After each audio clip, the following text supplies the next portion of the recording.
Salut tout le monde et bienvenue dans ce nouvel épisode de PodChat IA. Aujourd'hui, on va procéder un peu différemment. Alors, le PodChat va se créer au fur et à mesure et je vais l'enregistrer au fur et à mesure des interventions avec nos panélistes IA.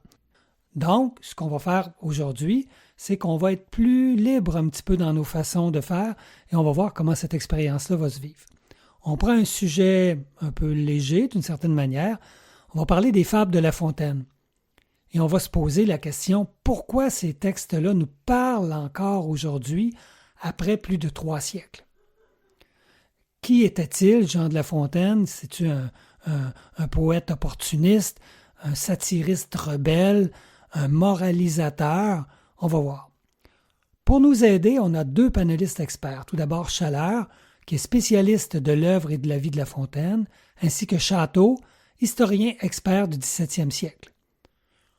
On commence tout simplement en leur posant une question à chacun. Chaleur, qui est vraiment Jean de La Fontaine? Brosse-nous un portrait de l'homme. Château, de ton côté, ramène-nous dans son époque. Donne-nous un peu les règles du jeu politique, culturel, social sous Louis XIV. Jean de La Fontaine, c'est un peu un électron libre du XVIIe siècle. Il n'était pas un révolutionnaire, mais il n'était pas non plus un courtisan docile. Son père était un bourgeois aisé, ce qui lui a permis d'avoir une bonne éducation classique, mais il n'a jamais vraiment eu d'ambition politique ou sociale. Ce n'était pas un homme de pouvoir, c'était un homme de lettres, et surtout un conteur exceptionnel. Il aimait l'indépendance, peut-être un peu trop, ce qui lui a valu des hauts et des bas avec ses mécènes. Et il vivait dans un siècle où l'indépendance était une qualité dangereuse. Sous Louis XIV, la monarchie absolue contrôle tout, y compris la culture. Les écrivains sont tolérés tant qu'ils servent l'image du roi. Mais attention à ne pas franchir la ligne rouge. La censure ne plaisante pas. La Fontaine, lui, joue avec les limites. Il critique, mais sous forme d'allégories animales, ce qui le rend insaisissable. Un stratège, oui, mais un stratège du sous-entendu. Chaleur, on va explorer un petit peu plus à fond avec toi qui étais l'homme. Dans sa famille, avait-il des frères et sœurs? Comment il était perçu? Et de sa famille, de ses amis? Peux-tu nous en dire un peu plus là-dessus?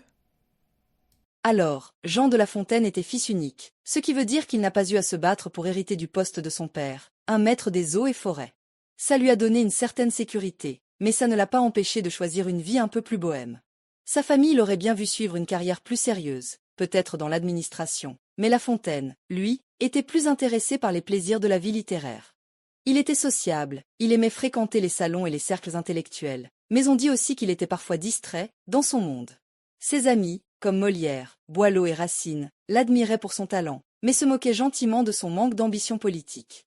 Oui, et cette insouciance ne plaisait pas à tout le monde. Sa femme, par exemple, avec qui il s'est marié assez jeune, a fini par le quitter. Officiellement, on dit qu'il était un mari absent, trop occupé à écrire et à courir les mécènes. Mais entre nous, il n'était sans doute pas très fait pour la vie conjugale. Un poète dans l'âme, mais pas un grand romantique dans la réalité. Que ce soit de Racine ou de Molière, du contrôle du roi ou de la censure, on comprend qu'il jouait avec le feu. Est-ce que sa vie a pu être mise en danger à quelque moment que ce soit? Ou est-ce que ses écrits ont pu être influencés par cette ambiance? En danger de mort? Non, La Fontaine n'était pas un révolutionnaire prêt à finir sur l'échafaud. Mais en danger de disgrâce, de censure ou d'exil? Oh que oui! Il a plusieurs fois flirté avec les limites. Son soutien affiché à Fouquet, le surintendant des finances disgracié par Louis XIV, lui a valu de sérieux ennuis. Quand Fouquet est tombé, tous ceux qui lui étaient proches ont dû se faire très discrets, et La Fontaine n'a pas échappé à la règle. Il a même écrit une élégie en faveur de Fouquet, ce qui n'a pas dû plaire au roi Soleil. Sous Louis XIV, la répression ne passait pas toujours par l'exécution. C'était plus subtil. On pouvait vous priver de mécènes, vous retirer vos privilèges, ou simplement vous faire comprendre que votre plume serait mieux utilisée pour chanter les louanges du roi. La Fontaine a été écarté de l'Académie française pendant des années à cause de ses accointances avec les mauvais cercles. Mais au lieu de se révolter, il a ravalé sa fierté et a fini par rentrer dans le rang, du moins officiellement. Ses fables, elles, ont continué à distiller des messages bien plus subtils. Wow, c'était pas très jojo. Mais à ce moment-là, comment son style littéraire a-t-il pris la direction des fables? Était-ce un choix initial? Est-ce que c'est pour éviter la censure ou pour être à l'abri des sanctions et des réprimandes? Et finalement, est-ce que ses cercles d'amis se sont éloignés de lui ou a-t-il pu quand même bénéficier de ses collègues pour influencer et améliorer son art? Ah, excellent question. Non, La Fontaine n'a pas commencé sa carrière en écrivant des fables. Il a d'abord tenté la poésie, des contes, même des pièces de théâtre, mais ce n'est pas là qu'il a trouvé son public. C'est au fil du temps qu'il a compris que le format de la fable lui permettait de dire beaucoup sans jamais attaquer de front. Et oui, c'était aussi une question de survie. Les fables, avec leurs animaux qui parlent, permettaient de glisser des critiques de la société sans nommer directement les puissants. C'était une forme de satire déguisée qui lui offrait une protection. Après tout, si quelqu'un se reconnaissait dans un lion ou un renard un peu trop rusé, ce n'était pas de la faute de l'auteur, n'est-ce pas? Tout à fait. C'était un moyen habile de contourner la censure. Et il n'était pas le seul à user de ce stratagème. Sous Louis XIV, il fallait ruser pour critiquer sans se faire écraser. Quant à ses amis, certains l'ont soutenu, d'autres ont pris leur distance. Molière, Boileau, Racine. Ils évoluaient tous dans des cercles où le pouvoir et la cour jouaient un rôle essentiel. Boileau, par exemple, a réussi à s'attirer les bonnes grâces du roi, alors que La Fontaine restait un électron libre. Il a gardé quelques soutiens, mais il a aussi perdu des appuis stratégiques. Il n'était pas un paria, mais il n'était pas non plus en odeur de sainteté à la cour. Maintenant qu'on comprend mieux le contexte dans lequel il a vécu, parlons davantage de son œuvre. Tout d'abord, qui était son public? Comment les gens avaient-ils accès à ses écrits? Est-ce que sa position d'être plus en retrait limitait l'accès à son œuvre? Son public, c'était un mélange intéressant. Contrairement à ce qu'on pourrait croire aujourd'hui, les fables n'étaient pas destinées aux enfants. À l'époque, elles étaient surtout lues par l'élite lettrée, les nobles, les bourgeois cultivés et les amateurs de littérature. Elles circulaient dans les salons littéraires, étaient publiées sous forme de recueils et parfois même récitées à voix haute dans des cercles privés. Mais est-ce que son retrait politique a limité son audience? Pas tant que ça. Certes, il n'avait pas le soutien direct du roi, mais il avait des mécènes puissants, comme la duchesse d'Orléans, qui l'a soutenu financièrement. Il a donc réussi à rester visible, même sans être un favori de la cour. Exactement. Et puis, au XVIIe siècle, le livre est un objet de luxe, mais la culture orale joue un rôle énorme. Ces fables étaient souvent apprises et récitées, ce qui leur donnait une vie au-delà des pages imprimées. Et il faut dire que La Fontaine avait un style fluide et accessible, ce qui rendait ses textes agréables à écouter, même pour ceux qui ne savaient pas lire. Ces histoires plaisaient aussi parce qu'elles parlaient de situations universelles. Les intrigues de pouvoir, les ruses des faibles contre les forts. Des thèmes qui résonnaient autant chez les aristocrates que chez les gens du peuple. Est-ce qu'il faut comprendre que la cour ne faisait pas partie de son public? Disons que la cour était un public compliqué. Officiellement, La Fontaine n'était pas en odeur de sainteté auprès du roi, donc il ne bénéficiait pas du même prestige que des écrivains comme Racine ou Boileau, qui étaient directement soutenus par Louis XIV. Mais est-ce que la cour lisait ses fables? Bien sûr.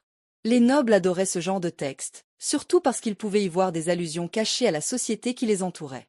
C'était un peu leur Netflix, des histoires courtes, piquantes, parfois mordantes, et qui leur permettaient de se moquer des autres, tant qu'ils n'étaient pas eux-mêmes la cible. La Fontaine n'était pas officiellement un écrivain de la cour, mais ses œuvres y circulaient largement. Certains courtisans l'admiraient, d'autres s'en méfiaient. C'était un peu comme un humoriste aujourd'hui. Tant que ses critiques visaient les autres, tout allait bien. Mais dès que quelqu'un se reconnaissait dans un loup trop avide ou un renard trop malin, ça grinçait des dents. Et puis, même Louis XIV devait bien en entendre parler. Il est probable qu'il ait lu certaines fables, ou du moins qu'on lui en ait rapporté le contenu. Mais le roi préférait les artistes qui servaient son image. La Fontaine, lui, jouait sur un terrain plus glissant. On attribue à Ésope, un écrivain grec du VIe siècle avant Jésus-Christ, la paternité de la fable.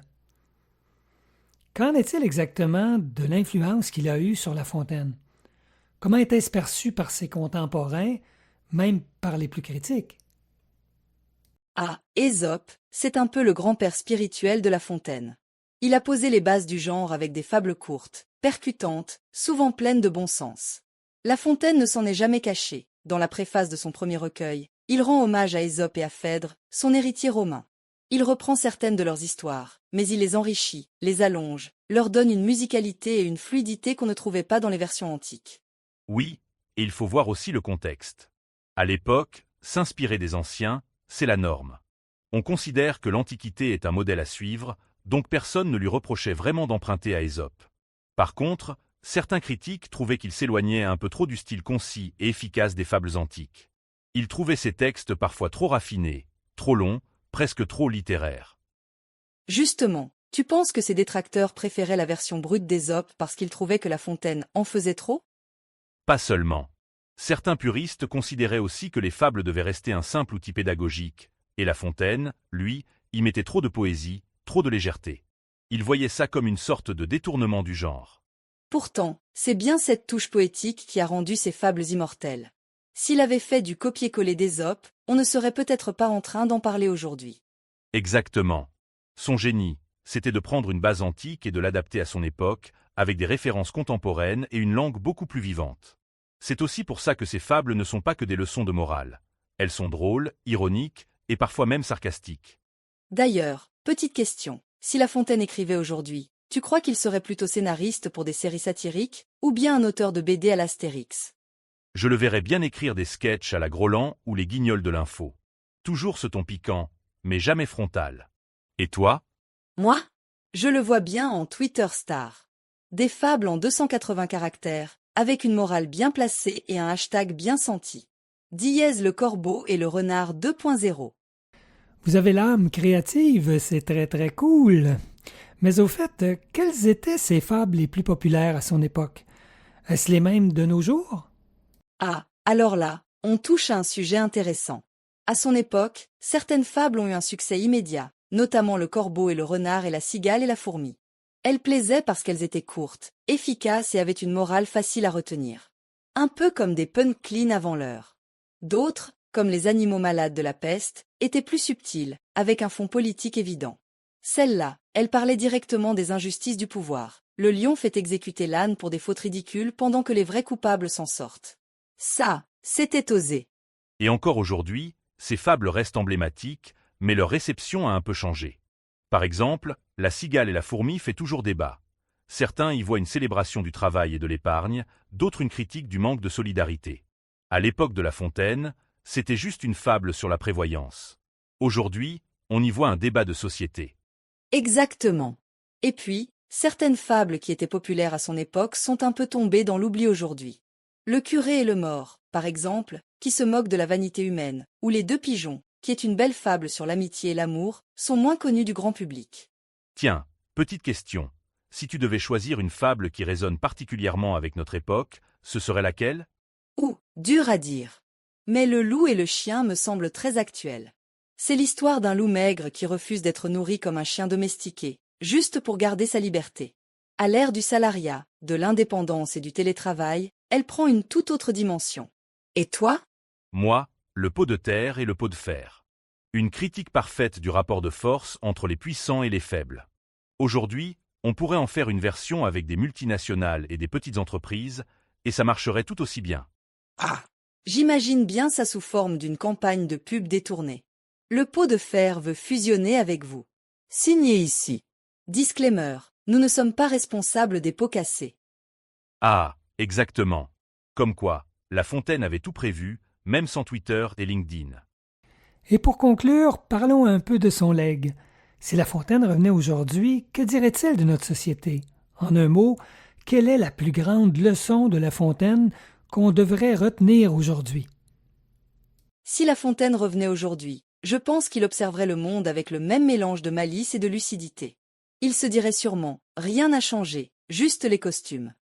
Les puissants sont toujours les plus forts, les faibles toujours contraints de ruser, et la flatterie fonctionne encore à merveille. La plus grande leçon à retenir? L'intelligence vaut mieux que la force.